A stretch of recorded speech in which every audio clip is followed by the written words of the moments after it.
All right, let's get right into it. What we're about to explore is so much more than a story about an old warplane. It's really a blueprint.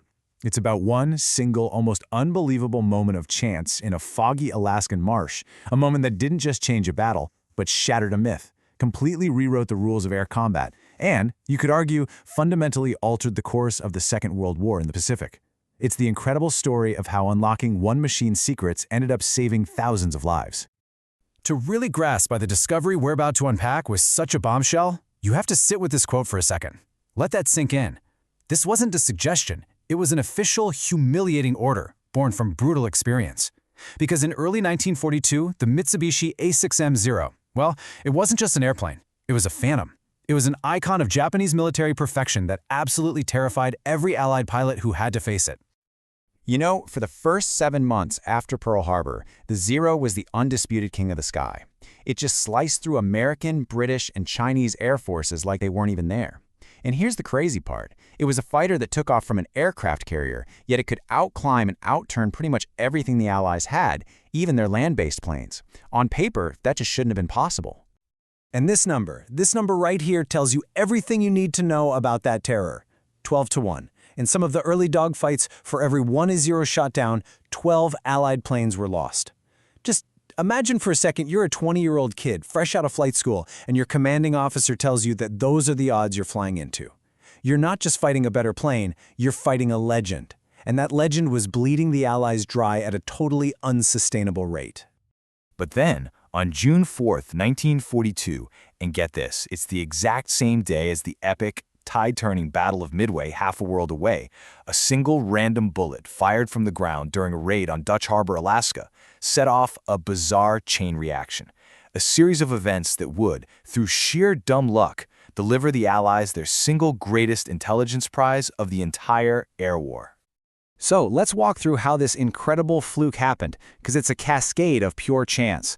You've got a 19-year-old pilot, Tadao Shikoga. His plane gets hit, just a small caliber round that cuts his oil line.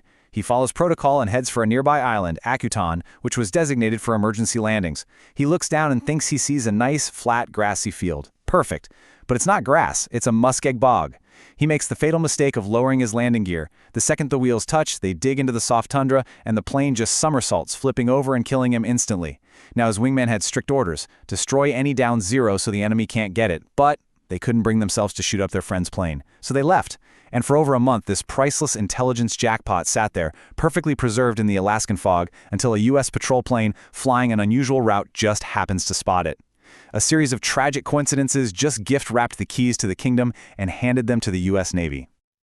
So the Zero gets salvaged and shipped down to San Diego, and a team of American engineers starts taking it apart piece by piece. And what they found just blew them away. See, the propaganda at the time suggested that Japanese technology was just a crude copy of Western designs. But this was a masterpiece of aeronautical engineering. It was elegant, sophisticated.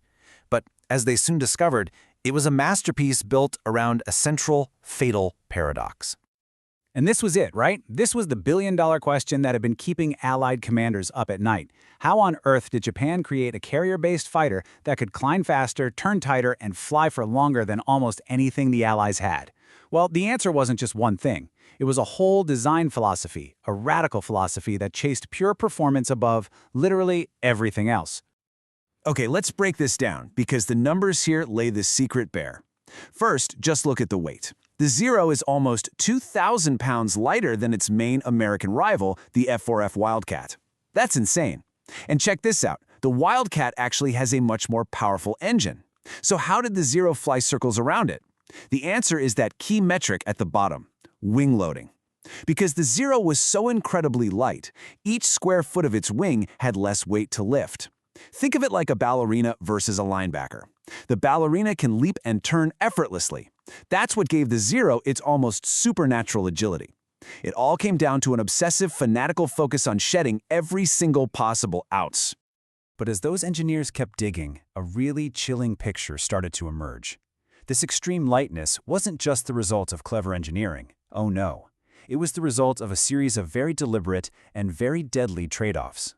Trade-offs that put the plane's pilot in mortal danger from the second he took off. And this right here, this is the paradox in black and white. To save all that weight, the Zero had virtually zero protection. There was no steel armor plate behind the pilot's seat. The windshield was just regular glass, not armored. And the big one, the fatal flaw, it had no self-sealing fuel tanks.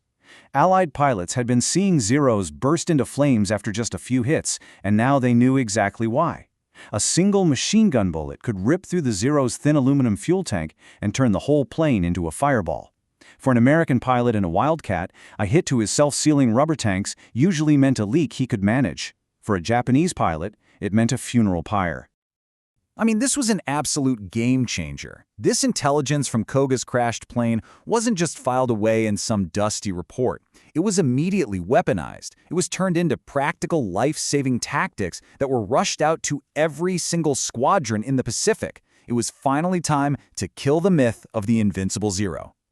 And this is the man who cracked the code, Lieutenant Commander Eddie Sanders. He was one of the Navy's top test pilots, and he got the job of flying the captured Zero.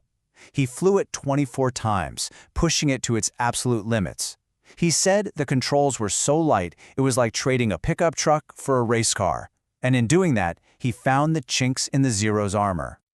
Okay, these might sound a little technical, but in a life-or-death dogfight, they were everything. First, he found that at high speeds, the Zero's controls got really heavy, almost stiff, making it slow to roll.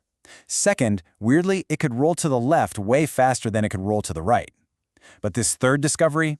Oh man, this was the jaw-dropper, the golden ticket. Sanders put the plane into a dive and pushed the stick forward, a negative G maneuver, and the engine just quit. It coughed and sputtered to silence. Its super simple carburetor literally couldn't fuel to the engine when it was being pushed down. The invincible fighter could be turned into a helpless glider with one simple move. So what do you do with this kind of intel? You write a brand new playbook. And it was simple. Rule number 1, in big, bold letters, never, ever get into a slow-turning fight with a Zero. You will lose, every single time.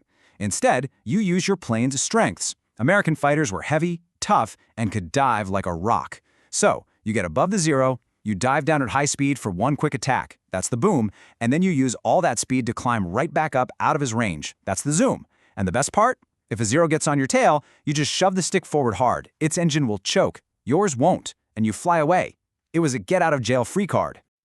And look, don't just take my word for it. This is the proof. This isn't theory. This is a quote from a Medal of Honor recipient, an ace pilot, Kenneth Walsh, who said point blank that the information from Koga's Zero saved his life, not once, but several times. Just think about the profound irony of that. The tragic, accidental death of one young pilot on a remote island ended up directly saving the lives of hundreds, maybe even thousands, of his enemies. And the psychological blow was just as big. The Zero was no longer a ghost in the sky. It was just a machine with known flaws you could exploit.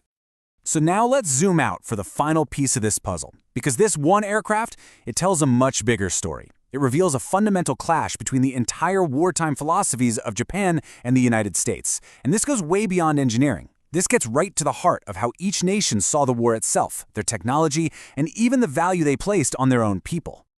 You can see it right here. The Zero was the perfect weapon for the war Japan thought it was going to fight. A short, sharp conflict that would end with a quick, decisive knockout blow.